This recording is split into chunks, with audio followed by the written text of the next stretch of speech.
All right, we're at the midway point of week 7. You'll have a lot of good resources to read on assessment. And being academics, this isn't the first time we've heard anything about assessment, but it's always a challenge, right? What is it we're trying to get them to do? And how do we have an assessment that lets them know how they're doing, and how then does that assessment shape them to take where they have a deficit or where they need to improve, and then move forward in a systematic, formative way over this semester. Sounds easy enough. It's a challenge for all of us, right? Especially in the online environment. Well, you have a lot of great resources in Read and Explore this week, and you'll have a lot of good feedback from your peers. Here are 2 additional things to consider in assessment and online. First, I've included this in a link below. This is from D. Fink, called Creating Significant Learning Experiences.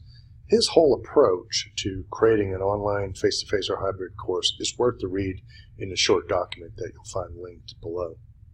One of the things I wanted to point out is he looks at auditive and educative assessment. Auditive is kind of like you're doing a course audit, right? You're looking backwards, and then you do the traditional grading. And he does an educative assessment, and that is, it's forward-looking.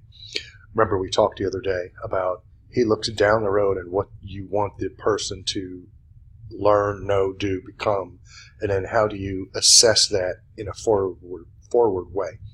And he looks at a self-assessment by the learners, criteria and standards, and then fidelity feedback. Let me just briefly show you what that is. Fidelity, here it is, yeah. Frequent, immediate, discriminating based on clear standards and criteria, and loving. One of the things that has come out in our course is the soft skills, the soft nature that we all employ in our online learning, and he feels that's a really important part of the feedback process as well, as do I. Well, feel free to click on that link and browse. Here's something else I want to show you.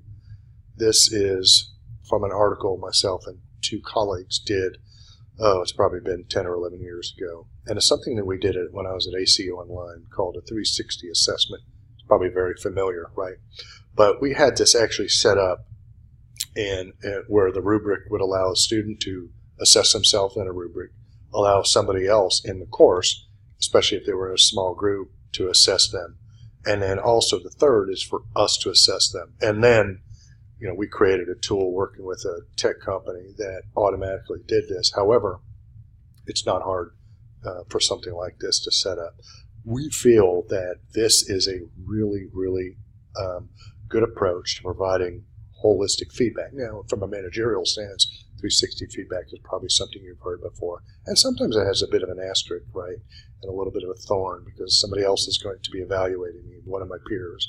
And I'm actually going to get a grade based on what they said. Cannot feel fair.